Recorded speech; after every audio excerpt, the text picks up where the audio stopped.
Très bien, merci beaucoup. Oui, donc ce que je propose à tous les courageux qui sont là, c'est que je vais faire une présentation. Ce qui serait bien, c'est que si vous avez une question, vous n'hésitiez pas à m'interrompre. Ça permet du coup de réagir beaucoup plus vite et de ne pas oublier certaines questions si on a tendance à les garder pour la fin. Donc, je me présente, Alain Lousser, je suis le directeur effectivement de d'ISEN INCREA Méditerranée, donc une école d'ingénieurs qui est sur l'arc méditerranéen. En fait, c'est dans la France entière, je vais vous le présenter après, mais il y a des associations différentes suivant les régions. Voilà, donc c'est pour ça. Donc, comme vous voyez, il y a Toulon, Marseille, Nîmes. Alors, on va avancer doucement, puis si vous avez des questions, vous n'hésitez pas. Voilà, donc c'est une école d'ingénieurs. C'est une école d'ingénieurs. Pourquoi et ce à quoi il faut que vous fassiez vraiment attention, si vous comparez avec d'autres écoles d'ingénieurs, c'est que ici, vous voyez qu'il y a un logo qui est le logo de la CTI, la Commission des titres d'ingénieurs, et seule cette commission, la CTI, permet d'accorder le titre d'ingénieur. Donc, il y a certaines écoles qui sont des écoles d'ingénierie, attention, pas des écoles d'ingénieurs, qui délivrent un diplôme, une accréditation à RNCP, mais pas le titre d'ingénieur. Donc voilà, donc nous, on fait partie, pour la durée la plus grande au niveau de la CTI. On fait aussi partie de la conférence des grandes écoles. Donc les plus grandes écoles d'ingénieurs de France sont regroupées dans la conférence des grandes écoles. Et puis, on a des labels européens comme RACE, etc. Et puis, on est aussi une ESPI. Voilà, bon, je ne vais pas entrer dans le détail des sigles et tout ça, mais sachez que nous, on est référencés comme il faut au niveau de l'État, ce qui n'est pas le cas toujours de tout le monde. Donc, faites bien attention quand vous faites un choix, il faut bien faire attention à ça. Allez, je continue. Donc, il y a une question presque que j'allais poser au départ, c'est vous êtes intéressé par une école d'ingénieur, mais qu'est-ce qu'un ingénieur? Donc, un ingénieur, il y a effectivement le diplôme, donc c'est un bac plus 5, hein, et il faut faire encore un certain nombre d'années après le bac pour atteindre le bac plus 5, mais c'est surtout un ensemble de métiers accessibles. Actuellement, on manque d'ingénieurs en France. On en manque énormément dans le domaine du numérique, et avec les confinements et autres, on voit que c'est une nécessité. Et dans les métiers tels que la cybersécurité ou la santé numérique, on en manque cruellement parce qu'on n'en forme pas assez. En fait, on est en déficit d'ingénieurs. Donc, c'est vraiment un endroit où vous êtes sûr d'avoir un emploi. Donc, ce qui finit la liste. Donc, quand je dis un emploi, juste pour vous donner un exemple, nous, au niveau de l'école, 98% des jeunes trouvent leur emploi en moins de 5 mois. Donc, ça, c'est juste après l'obtention de leur diplôme. Donc, ils ont leur diplôme et 5 mois après, ils sont embauchés. Sachant que dans les 2% qui restent, il y a quand même un certain nombre qui poursuivent des études, par exemple en doctorat ou en master, donc un bac plus 6. Donc voilà, sur les 2%, en fait, tout le monde a un emploi, si vous voulez.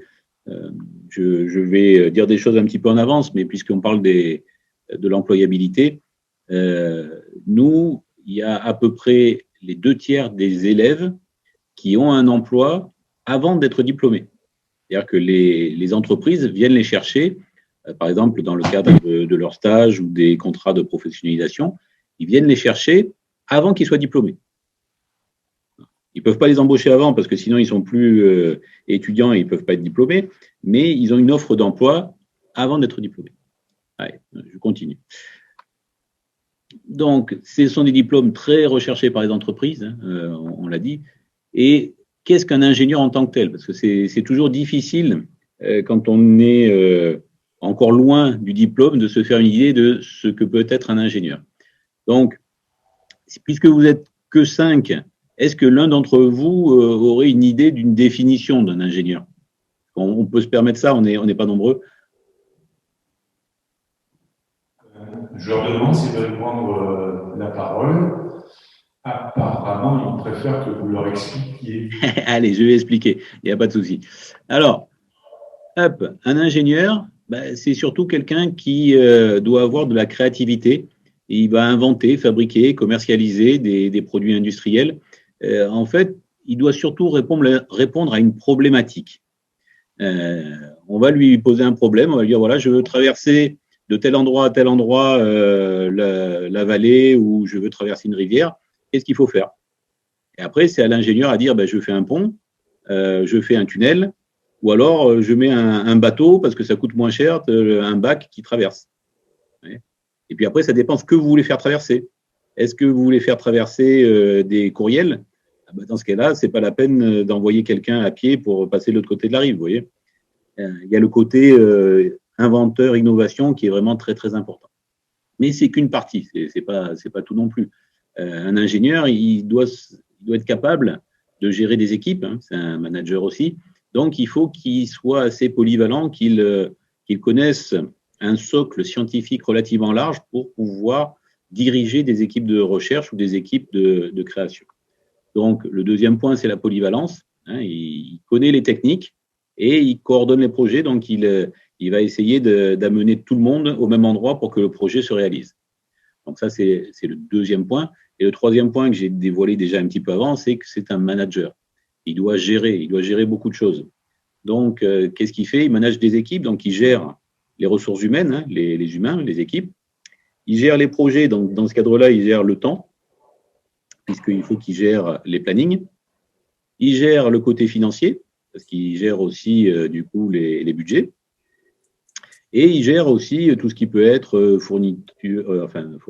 fournisseurs, les achats, les clients qui ne sont pas toujours d'accord avec ce qu'ils ont demandé avant, etc., etc. Donc, il doit gérer beaucoup de choses. Et surtout, en rapport avec la création et la créativité, il faut qu'il s'adapte très rapidement. Et c'est un métier où tout change. Les techniques que l'on a apprises l'année dernière, ben, c'est peut-être plus celles qui sont au goût du jour, etc. Donc voilà comment on définit un ingénieur. C'est quelqu'un qui répond à une problématique, mais surtout qui est innovant. Et il ne faut pas oublier le côté manager. Ouais. Donc, quelles sont les connaissances et qualités? Ouais. Donc, culture scientifique, forcément, puisque le métier d'ingénieur, c'est un métier scientifique. Hein.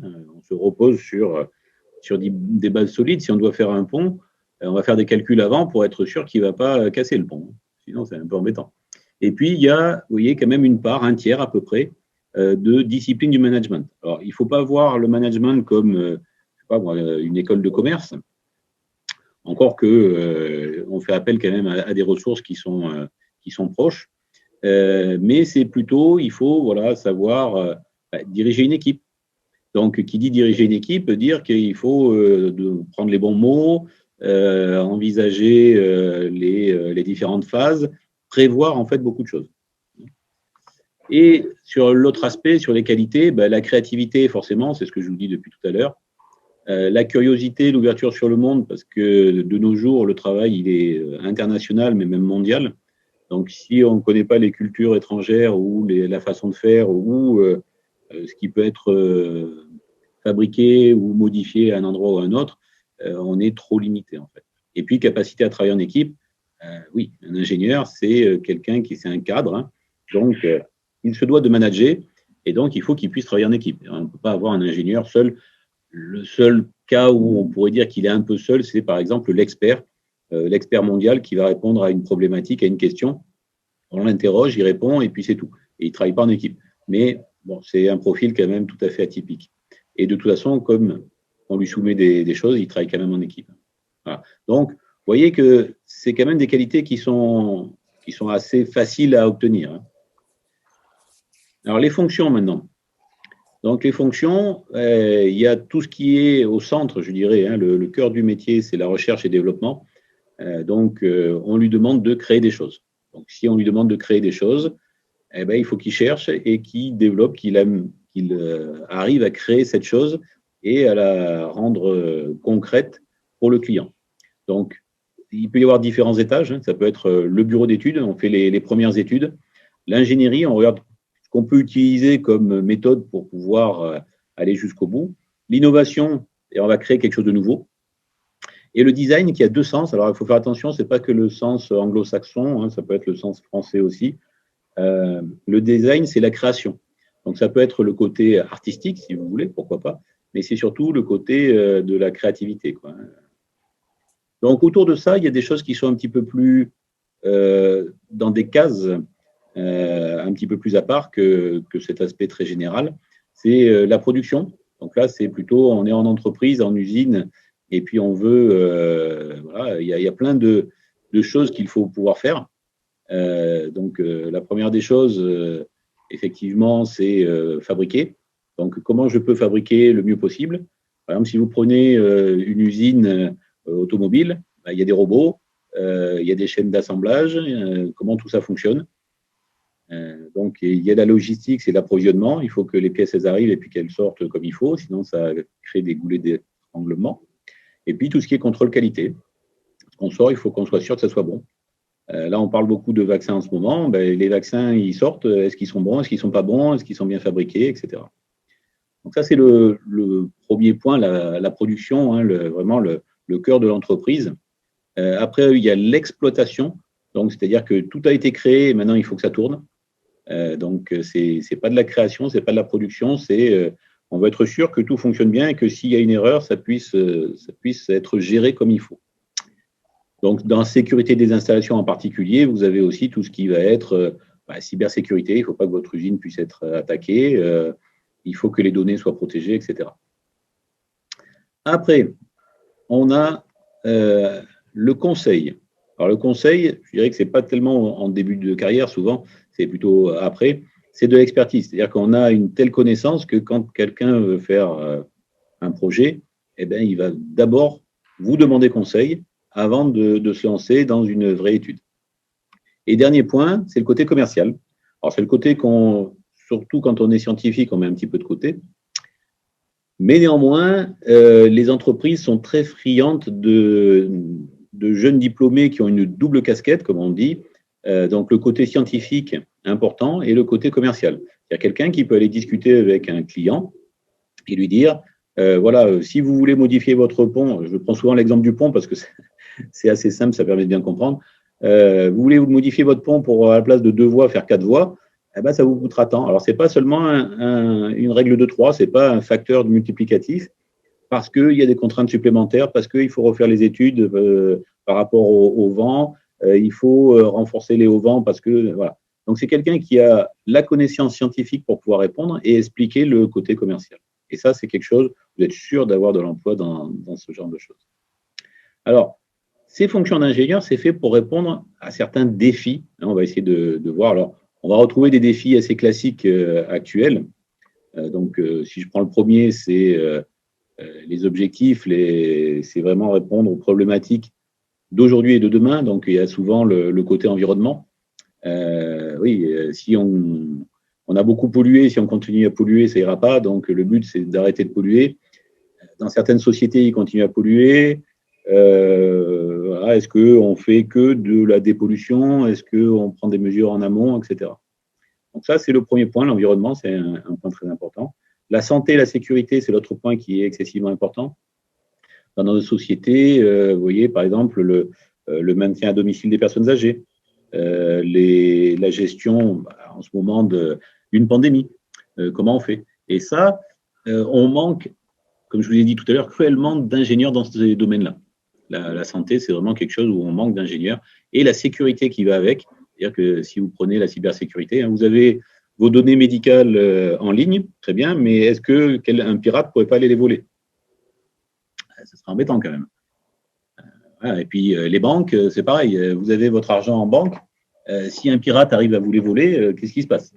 Bon, après, il y a tout ce qui est alimentation et eau. En France, on n'a pas trop de soucis à ce niveau-là, mais il faut voir que dans le monde entier, il y a beaucoup de pays et surtout beaucoup de monde qui n'est pas en sécurité avec l'eau. Hein.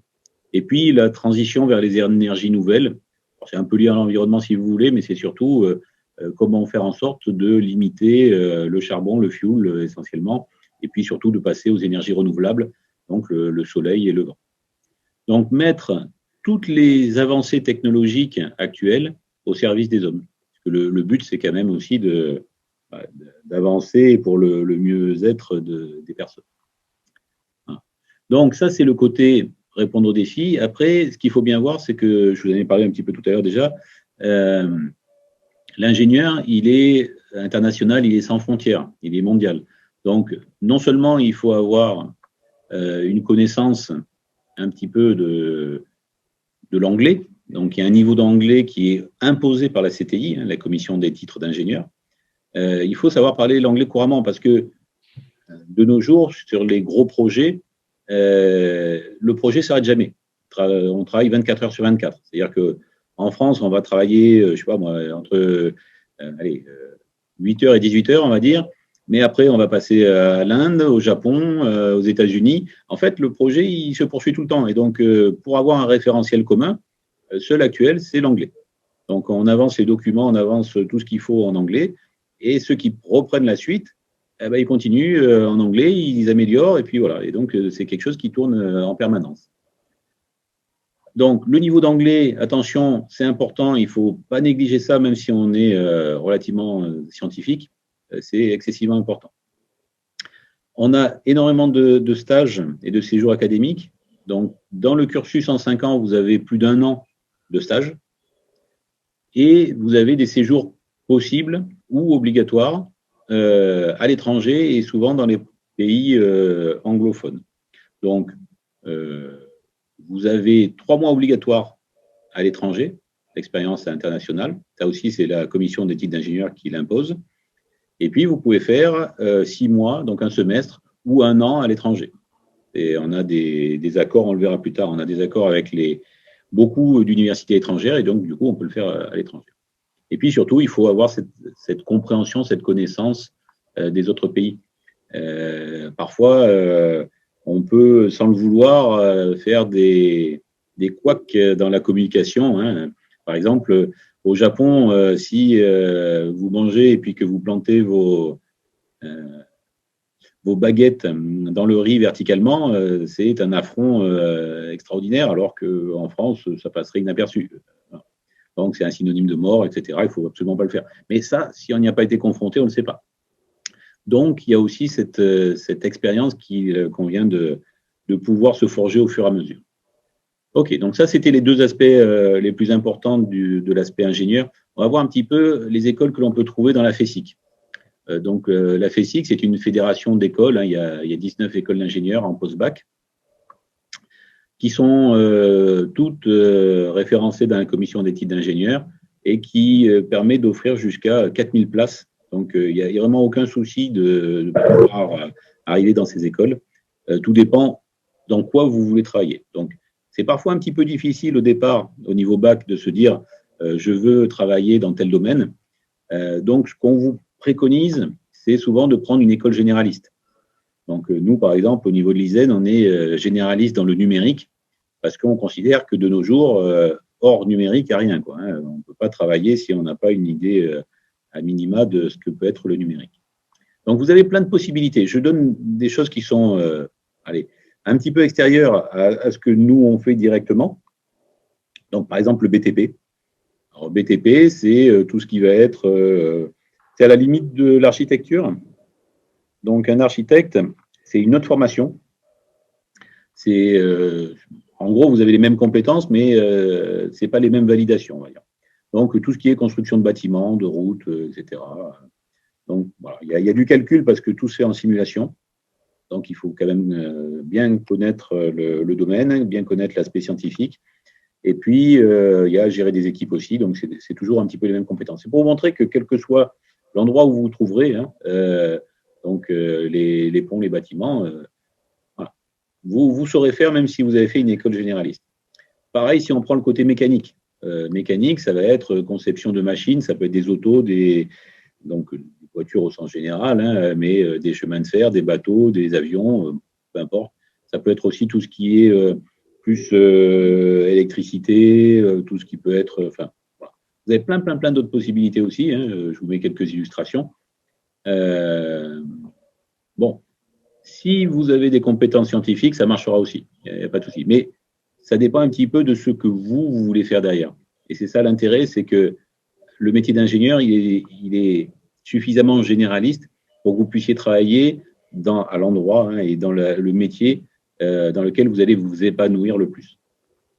Donc, si je prends d'autres choses, par exemple, service de l'industrie. Alors, on se dit, service à l'industrie, qu'est-ce que ça peut être? Alors, il y a tout le côté qualité, hygiène, etc. Et puis, tout ce qui va être, on en a parlé un petit peu, gestion des chaînes. Donc, ça peut être, vous voyez, les raffineries, ça peut être tout ce qui est alimentaire, ça peut être des constructions, ça peut être risque et qualité en général. Donc, il y a beaucoup, beaucoup de choses. Je vous montre des exemples qui sont assez hétérogènes pour que vous puissiez vous projeter. Pour vous dire, ah tiens, j'aimerais bien être dans ça ou dans ça. Donc, chimiste. Donc, chimie propre. Alors, on ne met jamais chimie sale. Hein. Donc, c'est une chimie propre. Donc, il faut toujours des médicaments, des cosmétiques aussi. Voilà, on est sûr d'avoir toujours besoin de chimistes. La plupart d'entre vous portent sans doute des vêtements qui sont à base de produits, entre guillemets, chimiques, hein, parce que, allez, si je prends le Lycra, plein de choses comme ça, c'est en fait que de la chimie. Donc, vous avez tout ce qui est médicaments et puis cosmétiques, mais vous avez aussi beaucoup de choses qui sont utilisées dans l'industrie en général, parce que ça améliore les possibilités. Ingénieur technologie du numérique. Bon, alors là, c'est un petit peu tout ce qui regroupe. Alors, ça se rapproche beaucoup plus de l'ICN, hein, puisque nous, on est vraiment dans le digital, dans le numérique. Tout ce qui va être connecté. Donc, objet connecté, ça va être vos téléphones, mais ça peut être. Maintenant, il y a les réfrigérateurs qui sont connectés. Vous avez aussi un assistant vocal chez vous, vous pouvez lui parler, etc. Donc, tout ce qui est ou dans lequel il y a soit de l'électronique, soit de l'informatique. Et puis, plus tout ce qui va être robotique, drone, télécommunication, tout ce qui est aussi lié, par exemple, au téléphone. Donc, quel que soit le domaine dans lequel vous voulez travailler dans le numérique, vous pouvez passer par l'ICN sans aucun problème. Vous aurez les compétences voulues, le socle commun voulu pour pouvoir travailler dans ce que vous voulez. Gros avantages. Les énergies, j'en avais parlé dans les défis, mais je ne vous en ai pas encore présenté. Donc, tout ce qui est production, distribution, et puis surtout les énergies renouvelables. Hein. Le côté vert, ça marche bien. Voilà, donc, vous voyez, que ce soit le vent, le soleil, et puis tout ce qui va être électrique. Alors après, on a parfois aussi à réfléchir à des concepts un peu plus parlants sur les effets d'échelle. C'est-à-dire que si tout le monde avait une voiture électrique, il faudrait sans doute faire fonctionner des centrales au charbon pour pouvoir créer l'électricité pour les recharger. Donc, vous voyez, il y a des problèmes qu'il faut envisager de façon stratégique à plus long terme. Bon, ça, à la rigueur, quand vous arriverez ingénieur en énergie, vous vous poserez ces bonnes questions. Et puis, il y a le côté qui est, donc ça, c'était énergie, on parle effectivement des énergies renouvelables, mais il y a aussi tout ce qui concerne plus la terre et le vivant. Hein. Donc, la terre et le vivant, c'est tout ce qui va être l'agriculture. Il faut pouvoir nourrir. Comme je vous l'ai dit, en France, on n'a pas trop de soucis dans ce domaine-là, mais nourrir 7, bientôt 10 milliards d'habitants sur la Terre, ça devient compliqué. Donc, tout ça, vous voyez, maintenant, on utilise des drones pour aller mettre de l'engrais ou des désinfectants à certains endroits. Éventuellement, on utilise des drones pour aller voir si les tomates sont mûres ou pas à l'autre bout du champ. Voilà. Il y a plein de choses qui se développent. Et puis, tout ce qui va être aussi, alors ça pourrait être mis dans le précédent, c'est-à-dire les énergies renouvelables qui sont liées au sous-sol. Donc, je vous ai fait un panel un petit peu large de tout ce qui est possible de faire. Maintenant, quelles sont les écoles et où se trouvent-elles? Donc, vous avez les écoles de la FESIC. Vous voyez que du côté de l'arc méditerranéen, bon, ça va, on est quand même bien fourni aussi, hein, mais il y en a un petit peu partout. Alors après, suivant la matière, l'option que vous choisirez sur vos dernières années, il se peut que si c'est tellement pointu, tellement précis, que vous soyez obligé d'aller dans une autre école. Mais il ne faut pas avoir peur de ça, parce que de toute façon, dans votre travail futur d'ingénieur, vous serez sans doute appelé à voyager aux États-Unis, en Inde, en Asie, etc. Il ne faut pas avoir peur de partir. Alors, comment intégrer des écoles? Bon, alors, je présume que vous le savez tous. Vous savez tous que Parcoursup a ouvert. Hein, voilà, le plus simple dans le cadre de ces écoles, c'est école d'ingénieur en 5 ans, donc juste après le bac. Comment on rentre? Donc, soit on rentre via les CPGE. Donc, CPGE, c'est classe préparatoire aux grandes écoles, ce qu'on appelait avant Mathsup, Mathp. Voilà, donc, Ça peut être des MPSI, des PCSI, donc maths, physique, sciences de l'ingénieur, physique, chimie, sciences de l'ingénieur, pour entrer sur une école à 3 ans. Ou alors, nous, dans le concept d'une école à 5 ans, les CPGE, en fait, sont intégrés ici dans le cursus. C'est-à-dire que ce sont des classes préparatoires qui sont implantées dans l'école. Donc, vous n'êtes pas dans un lycée, vous êtes dans l'école d'ingénieurs, donc vous voyez les élèves ingénieurs, vous voyez les projets ingénieurs. Et en plus, comme on vous connaît, puisque vous êtes dans l'école, il n'y a pas de concours entre la CPGE et l'école d'ingénieurs. Si vous prenez une CPGE classique en lycée, vous êtes obligé de passer un concours. Nous, du moment que vous avez validé votre année, vous avez les notes suffisantes, eh bien, on considère que c'est bon et que vous pouvez passer en école d'ingénieur. Après, il y a d'autres possibilités. Il y en a qui ne se sentent pas de commencer fort avec une CPGE, qui préfèrent passer par un IUT ou un BTS. Et en 2 ou 3 ans, on peut revenir dans une école d'ingénieur. Parfois, on vous demande, après un IUT ou un BTS, de faire une année de préparation ATS. Donc, c'est pour adapter, en fait, pour s'adapter à la 3e année qui est quand même assez importante. Mais moi, ce que je vous conseille, c'est le plus simple, c'est d'intégrer directement. Comme ça, vous avez juste le parcours sup avec nous, dans notre cas, un concours qui s'appelle Puissance Alpha. Et après, vous n'avez plus besoin de passer de concours pour arriver au diplôme d'ingénieur. Alors, les labels des formations. Bon, ça, c'est des logos qui apparaissent dans Parcoursup. Donc, vous regarderez, celui qui est jaune, qui est ici, c'est celui qui permet d'obtenir le titre d'ingénieur. Donc, comme je vous ai dit tout à fait au début, attention qu'il y ait bien ce logo-là, marqué diplôme d'ingénieur, sinon, ça ne donne pas le diplôme d'ingénieur. Et puis, vous avez les ESPIG, donc des écoles privées, mais à but non lucratif. C'est ce qu'on appelle les lois 1901. Nous sommes une association loi 1901, donc on ne peut pas gagner d'argent, on ne peut pas sortir d'argent comme des écoles de commerce, par exemple, qui peuvent ressortir de l'argent.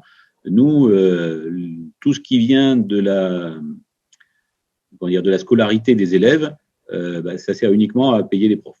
Uniquement. On ne peut pas faire payer plus puisqu'on n'a pas le droit de gagner de l'argent. Alors, ingénieur, qu'est-ce que c'est? On l'a vu, mais le pari sur l'avenir. Tout ce qui pourrait arriver, tout ce qui va se développer et qu'on ne sait pas encore. Donc, de toute façon, on sait qu'il va y avoir une robotisation de la société. On sait que la numérisation, on en a parlé, va de plus en plus loin. Les thèmes actuels, c'est santé et environnement. Ce n'est pas la peine que j'en reparle. Mais c'est vrai que si vous faites des études là-dedans, vous êtes sûr d'avoir un emploi pour longtemps. Et puis, c'est cette statistique que j'aimerais bien vous montrer. 60% des métiers accessibles dans les 10 ans qui vont arriver ne sont pas encore inventés. Enfin, où on en entend parler, mais ce n'est pas encore développé. Donc, ça veut dire qu'il faut être prêt à pouvoir changer rapidement. Donc, on acquiert des compétences, mais c'est surtout pour s'adapter. Il faut avoir une possibilité d'adaptation qui est très, très importante. Allez, je avance un petit peu plus vite. Donc, si vous avez des questions, surtout, vous n'hésitez pas. La première année du cycle ingénieur. Donc, une fois que vous avez fait 2 ans et que vous rentrez en 3e année. J'aurais une question, monsieur. Pardon? J'aurais une petite question. Il y a une question? Une question, s'il vous plaît. Je voudrais vous poser une question. Oui, allez-y. Je ne vous entends pas très, très bien, mais allez-y. On se projette à 10 ans avec 60% de professions, et on va dire, inconnues. Dans le cursus que vous proposez, on est à un cursus à 5 ans. Oui. C'est-à-dire qu'en cours de cursus, je dirais, les peut-être 3e, 4e ou 5e années de l'ISEN vont évoluer aussi dans leur enseignement par rapport à ce que l'on peut savoir dans le monde extérieur. Tout à fait. Je vous remercie de cette précision. C'est tout à fait ça. C'est-à-dire qu'on a des conseils de perfectionnement avec les industriels qui nous permettent de mettre au goût du jour les nouveaux enseignements. Chaque année, on fait un point et on se dit qu'est-ce qui est nécessaire, qu'est-ce qui n'est plus nécessaire. Il y a des choses qu'on n'enseigne plus, par exemple, parce que c'est trop vieux. Ou c'est plus utile, ou il y a de nouvelles choses qu'il faut mettre à la place. Et par contre, on fait entrer de nouvelles matières, de nouveaux processus. Et voilà. Et en plus, ce qu'on a tendance à faire, je ne l'ai pas encore montré là, ça va arriver un petit peu après, c'est qu'il y a une grosse partie de ce qu'on appelle formation humaine, économique et sociale, donc de formation humaine, pour apprendre à s'adapter, à changer. C'est-à-dire que, quel que soit, même si nous-mêmes, on évolue très rapidement et on met au goût du jour les matières qu'on enseigne, dans tous les cas, sans doute qu'à une échéance de 10 ans, vous ferez peut-être des choses que vous n'avez pas vues à l'école. Ce qui avant, il y a 50 ans à l'arrière, n'existait pas, ou quasiment pas. On avait le temps de se former et de se changer. Là, il faudra que vous formiez tout au long de la vie. Mais bon, c'est parce que ça va de plus en plus vite. Hein. Tout se développe tellement vite que de nos jours, on est obligé. J'espère que j'ai répondu à votre question. Ok, en fait, je voulais savoir, est-ce que avec un mode de formation de technologie du numérique, est-ce que vous proposez une spécialité en intelligence artificielle?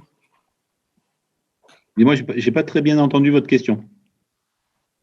Dans la formation d'ingénieur technologie du numérique, est-ce que vous proposez une spécialisation en intelligence artificielle?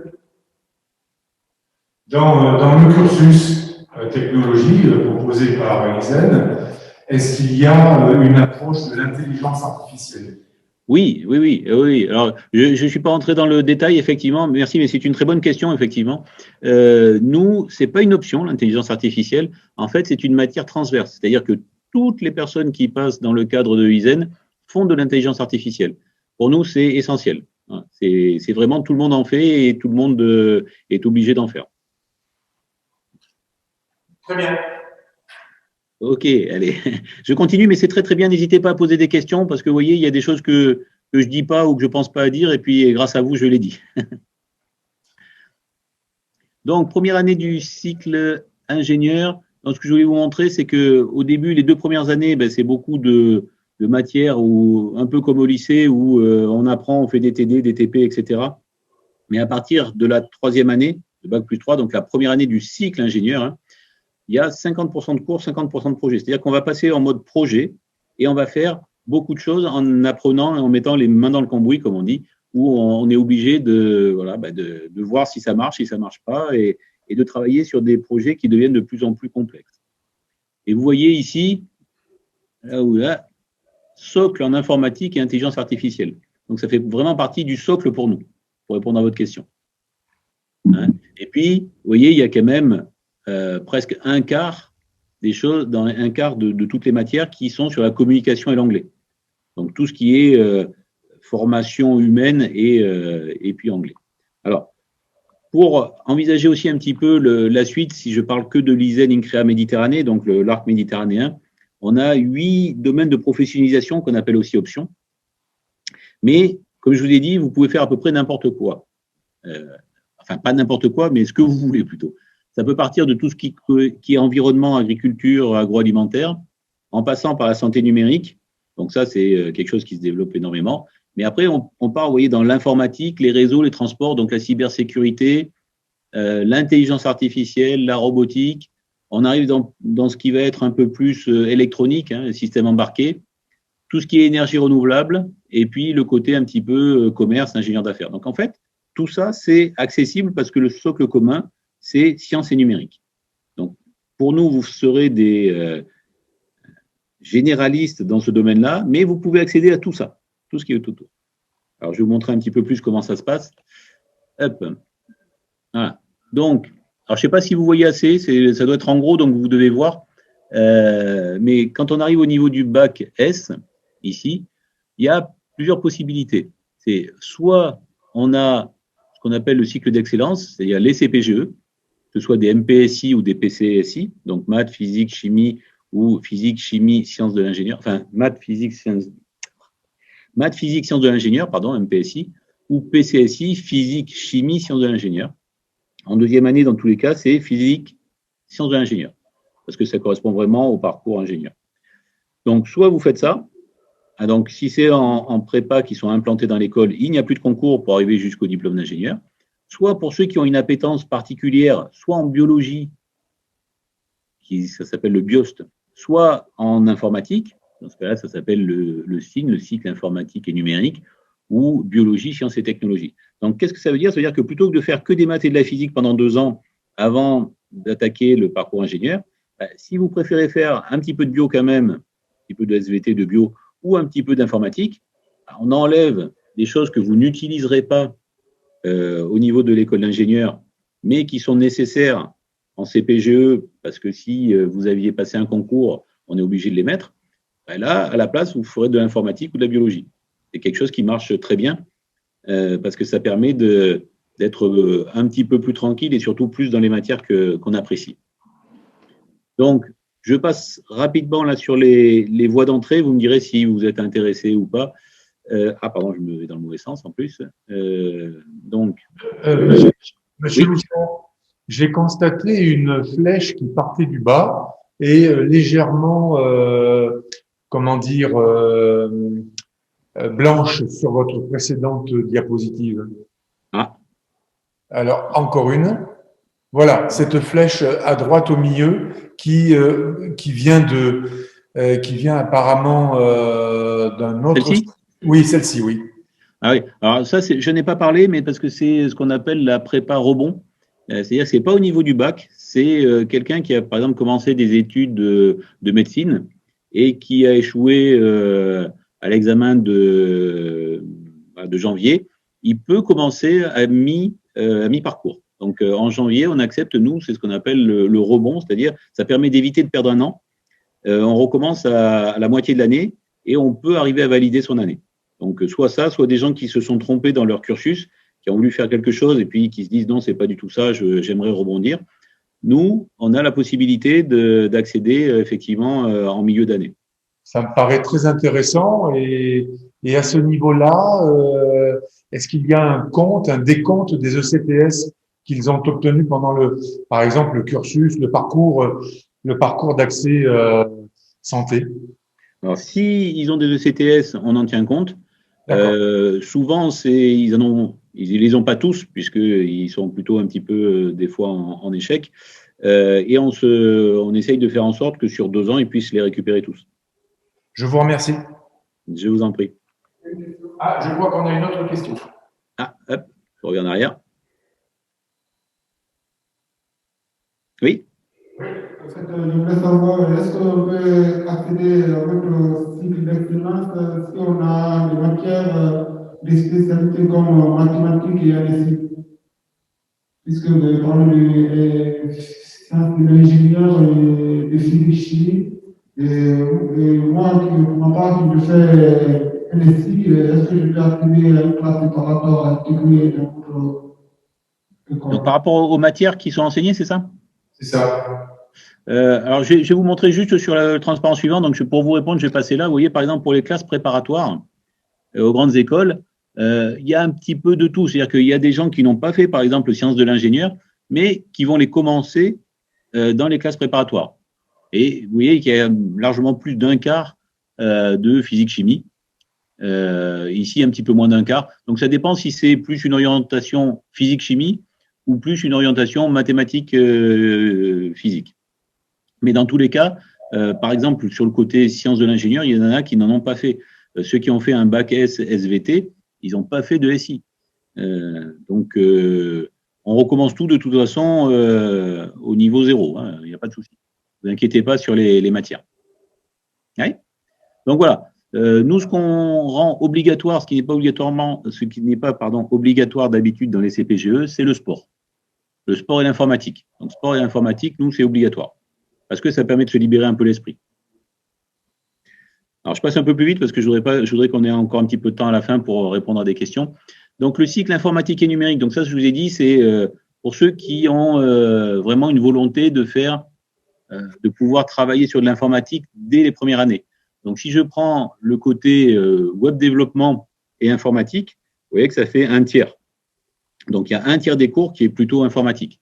Donc, pour ceux qui vraiment aiment l'informatique et qui veulent faire le métier d'ingénieur sans obligatoirement faire une CPGE, vraiment maths physique, eh ben, ils peuvent faire de l'informatique pour arriver au même endroit, ce qui est pas mal.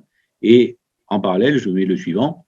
Si vous êtes plus intéressé par le côté biologie, ben, vous voyez, entre chimie et agro et bio, ben, vous avez plus d'un quart des choses qui sont liées à la biologie. Bon, nous, on a un partenariat avec l'école de l'ADN qui sont des spécialistes de l'ADN, mais surtout de la biologie au sens large, qui permet d'aller vraiment beaucoup plus loin dans le domaine. J'ai bien remarqué sur la diapo précédente que c'était le site de Toulon. Ah, celle-là, c'est normalement que sur le site de Toulon, effectivement. Ne vous inquiétez pas pour le temps, on a largement le temps et on peut pousser à 15 ou 20 minutes si nécessaire en plus. D'accord, d'accord. Bon, bah alors je prends un petit peu plus de temps. Je vous remercie. Donc voilà, donc biologie, sciences et technologies, si vous avez un petit peu plus la fibre liée à la SVT, on va dire. Allez, je continue. Quand on arrive en 4e et 5e année après le bac, donc sur les années de spécialisation, on va dire, on a, suivant, si on préfère, plus l'informatique. Donc dans ce cas, cybersécurité, ingénierie d'affaires, développement logiciel, cloud computing, donc des choses qui sont très, très, très liées au côté, on va dire, informatique, soit robotique mobile, système embarqué, donc tout ce qui va être très, très électronique. Et puis au milieu, vous avez des options qui sont liées à des choses qui sont un petit peu, qui combinent les deux, quoi, hein. Donc tout ce qui va être énergie intelligente et domotique, hein. La domotique, c'est donc la science qui va automatiser la maison. Donc ça aussi, c'est quelque chose du futur, hein, mais qui commence à exister, c'est-à-dire que de son téléphone, on peut monter le chauffage, on peut fermer les volets, où il suffit de parler et puis on peut faire des choses, vous voyez. Tout ce qui est santé numérique, dispositif numérique dans le biomédical, il y a une telle demande dans ce domaine-là que là aussi, c'est quelque chose qui est vraiment fondamental.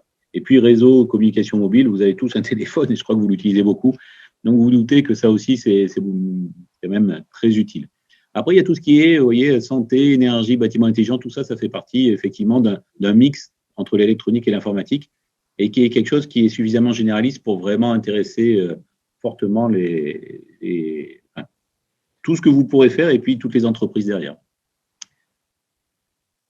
Alors, ça, c'est s'il y avait des questions, c'est vraiment le détail. Donc, je ne vais peut-être pas rentrer dans ce détail-là. Vous voyez, il y a les 8 options détaillées pour ce qu'on fait. Alors, je vais juste vous en faire une pour vous montrer un petit peu. Biomédical et santé numérique.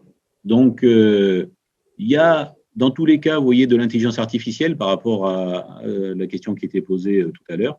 Tout ce qui est imagerie médicale, robotique, donc améliorer les scanners, améliorer les IRM, améliorer les robots chirurgicaux, donc il y a de la robotique éventuelle. Il va y avoir énormément de choses qui sont liées à tout ça. Par exemple, si on fait de l'électronique qui ne consomme pas beaucoup, vraiment pas beaucoup, ben on peut faire des pacemakers. C'est-à-dire qu'on va implanter dans le cœur un régulateur et il n'y a pas besoin de changer les piles toutes les semaines. Ça va tenir 10 ans, par exemple. Et, ce genre de choses. Et puis, tout ce qui va être cybersécurité, les dossiers médicaux, il faut qu'ils soient protégés. Le robot chirurgical qui va permettre de faire une opération avec un médecin qui est peut-être au Japon et l'opération a lieu en France, il ne faut pas qu'il y ait un pirate qui puisse prendre la main. Et puis le côté, par exemple, intelligence artificielle là, dans le robot chirurgical, il y a, ça existe déjà, hein, par exemple, si un chirurgien opère et puis ça fait 8 heures qu'il opère, il a une sorte de tremblement du bras ou un truc comme ça, si l'intelligence artificielle considère que c'est un mouvement parasite, eh ben, elle ne va pas le faire. Ça risque du coup pas d'endommager le patient, puisque ce geste ne sera pas pris en compte. Il faut que ça soit fait de façon normale, dans un certain cadre, etc. Donc, il y a déjà des protections intéressantes qui existent. Donc, bon, il y a plein de choses, hein. Donc, ça, ici, vous avez le robot chirurgical, hein. Alors, c'est impressionnant comme ça, mais par contre, le gros avantage, c'est que plutôt que d'ouvrir le ventre du patient en grand pour faire passer les mains du chirurgien, là, on fait passer des tout petits instruments qui font quelques millimètres. Et du coup, on peut ressortir le lendemain, alors que sinon, il faut rester 2-3 jours pour cicatriser. Et puis, il n'y a pas de cicatrice. Enfin, il y a vraiment que des avantages. Après, il y a tout ce qui est télésurveillance, suivi des médecins, éventuellement aide au diagnostic, qui est très important aussi. Vous avez aussi tout ce qui est en lien avec le coronavirus, bien sûr, pourquoi pas. Mais donc, il y a plein de métiers qui se développent là-dedans. Je continue sur un autre aspect, c'est que quand vous arrivez en toute dernière année, vous avez quelque chose qui est très intéressant, c'est ce qu'on appelle l'alternance en dernière année. Alors, ce n'est pas de l'apprentissage, parce qu'on fait aussi de l'apprentissage sur 3 ans, hein, de bac+3, bac+5, mais l'alternance en dernière année, c'est l'année diplômante, l'année bac+5. Nous, on a entre 2/3 et 3/4 des étudiants qui le font en alternance, c'est-à-dire qui sont employés dans une entreprise. L'entreprise les paye, donc en fait, ça rembourse tous vos frais de scolarité, elle vous paye, elle paye l'école, elle vous oblige à aller suivre les cours à l'école, et quand les autres qui font pas de l'alternance sont en projet, vous êtes en projet, mais dans l'entreprise.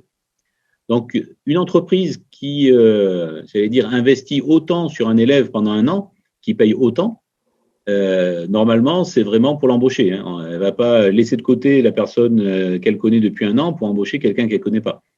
Et vous voyez que la rémunération moyenne pendant cette année, c'est quand même plus de 1 400 € brut par mois, sur 12 mois. Donc, c'est quand même intéressant. Allez, je continue. Donc, je vous disais qu'il y avait 3 mois obligatoires à l'étranger par la CTI. Donc, c'est une obligation. Et puis là, il y a le 31, en fait, on en a beaucoup plus maintenant, hein, mais on ne pouvait pas toutes les mettre non plus. Mais voilà, si vous voulez faire, suivant ce qui vous intéresse, vous pouvez faire une année même entière à l'étranger. Et on a le programme Erasmus, bien sûr, mais on a aussi tout ce qu'on appelle les doubles diplômes. C'est-à-dire que vous êtes diplômé en France et diplômé dans un autre pays. Et ça aussi, pour l'emploi international, ça a une influence non négligeable.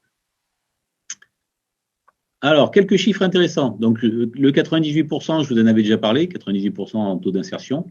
Le salaire brut annuel d'embauche, c'est-à-dire que quand vous allez être embauché pour la première fois, vous allez être embauché en sortant de l'ISEN à 40 000 €. Alors, je me doute que vous ne devez pas trop savoir à quoi ça correspond, 40 000 €. Si vous faites une petite règle de calcul, 3 fois 12, ça fait 36. Donc, c'est-à-dire que si je compte 12 mois, hein, 3 ans, ça fait 36 000. Donc, à 3 000 € par mois, vous êtes à 36 000. Là, vous êtes à 40 000. Donc, vous êtes à plus de 3 000 € par mois à l'embauche. Et puis, vous voyez qu'au bout de 2 ans, ça monte quand même déjà pas mal. Et puis, c'est qu'une moyenne, c'est-à-dire qu'il y en a qui gagnent encore plus, hein. Donc, ça devient très, très, très intéressant.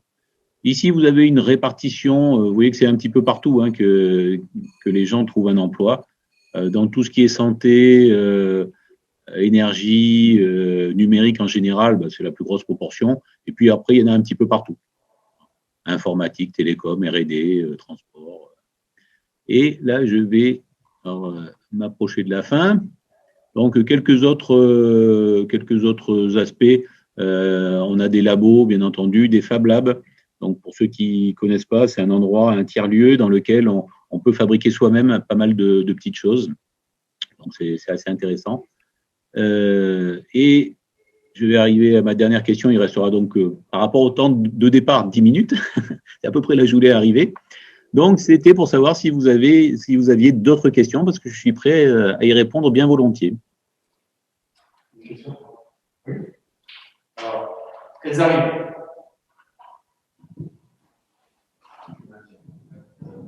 Il faut avoir combien de moyenne en général pour entrer à l'école? J'entends vraiment pas très très bien. Excusez-moi. Est-ce que vous avez une idée de la moyenne générale pour entrer à l'école? Pour entrer à l'ISEN. Oui. Bon, ça peut être variable. On a beaucoup si vous voulez, de mentions assez bien au bac. Mais on a aussi des mentions, enfin des gens qui n'ont pas de mention au bac. Ce qui compte, c'est quand même les matières scientifiques, hein, maths, physique, donc physique, chimie, SVT.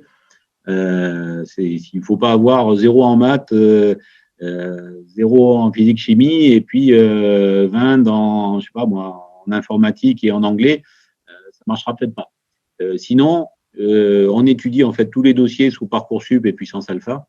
Et il n'y a vraiment aucun souci du moment que la personne, parce qu'on fait des entretiens systématiques derrière, du moment que la personne est motivée et qu'elle a des notes convenables, il n'y a pas de souci, vous pouvez essayer, normalement il n'y a pas de problème. D'autres questions? Du coup, il y a un niveau puissance alpha à passer avant. Il y a un niveau puissance alpha à passer avant d'entrer dans l'école. Il y a eu un concours puissance alpha à passer avant de rentrer à l'école? Oui, c'est-à-dire que dans Parcoursup, il faut choisir dans l'onglet ingénieur, il y a puissance alpha. En fait, ça vous permet, puissance alpha, c'est un concours. Alors cette année, il n'y aura pas de concours écrit, hein, bien sûr, ça sera un examen en fait des dossiers pour cause de Covid, etc. Donc il n'y a pas de concours. Mais c'est quand même un concours entre guillemets. Ça permet d'avoir une seule ligne dans Parcoursup pour pouvoir concourir à 15 écoles d'ingénieurs. Donc, ça permet de gagner un petit peu là-dessus, si vous voulez. D'autres questions? Non, ça va. Oui, allez, on y va. Alors, on va la poser. Du coup, par exemple, moi, j'ai pris SVT, maths, expert, mais j'ai arrêté la physique en terminale. Est-ce que c'est important ou pas? Donc, maths, SVT et maths expert, c'est ça? Ouais, c'est ça. C'est très bien, il n'y a pas de souci. En fait, à chaque fois qu'il y a maths, une matière scientifique, normalement, c'est suffisant pour toutes les écoles d'ingénieurs. Ok, je crois qu'ils ont bien compris. Autre chose aussi, non, sur le cursus? Alors, est-ce qu'on peut, malgré les... Est-ce que tu peux avoir la scolarité actuelle? Ah, on me pose la question. Vous m'entendez, monsieur Mousser? Oui, oui, allez-y, allez-y. On pose la question du coût de la scolarité annuelle. Alors, sur les 2 premières années, les PCSI, MPSI, c'est de l'ordre de 3 000 € l'année. Et ensuite, sur les années suivantes, c'est de l'ordre de 7 200 sur le cycle ingénieur, qui est parmi le bas, entre guillemets, des écoles d'ingénieurs. Si vous prenez une école de commerce, par exemple, c'est largement plus de 10 000, hein, mais sur 5 ans. Autre question? Et sinon, juste pour préciser, comme on est reconnu par l'État, par tout le monde, bien entendu, on est habilité à délivrer les bourses de l'enseignement supérieur, hein. Il n'y a aucun souci. Ne vous inquiétez pas par rapport à ce genre de choses. Voilà, alors justement, je crois que ça peut leur être utile. C'est maintenant la 10e visioconférence que l'on fait, et c'est vrai qu'il y a toujours une question qui revient. Est-ce que au sein de l'école, il y a un service d'aide? Alors quand je parle d'aide financière, peut-être la possibilité d'avoir une avance sur les études, peut-être non pas de le rembourser financièrement, mais de le rembourser sur des actions particulières pour l'ISEN. Est-ce qu'il y a un service chez vous, puisqu'on parlait quand même de RH, de social? Oui. Oui, alors je vais répondre de suite. Nous, justement, pour cet aspect social, mais qui est souvent relié d'un point de vue, vous m'entendez toujours, oui, académique et social, chaque année, on délivre 5 bourses qui sont des bourses internes, hein, c'est-à-dire que voilà, on fait 50% de la scolarité sur 5 ans, ce qui est quand même une somme non négligeable, pour 5 élèves, chaque année. Sur des critères de personnalité, de résultats? Voilà, c'est ça, des critères académiques et sociaux. OK. Et après, on a bien entendu des collaborations avec un certain nombre de banques dans lesquelles on peut éventuellement, voilà, ils connaissent nos élèves et ils savent comment ça se passe. Et on a des taux très préférentiels, voire à taux zéro sur des sommes qui permettent toute la scolarité. C'est un petit peu ce que je souhaitais entendre parce que quand on s'engage sur 5 ans, voire plus, on a parfois besoin d'être rassuré sur un soutien sans se dire waouh, la deuxième année, je vais peut-être pas la supporter, etc., etc. Donc c'est pour ça que votre réponse était importante. Bien sûr, ben merci d'avoir posé ce genre de choses aussi. Bon, ben, écoutez, je ne sais pas si vous avez d'autres questions. Je vais demander d'autres questions.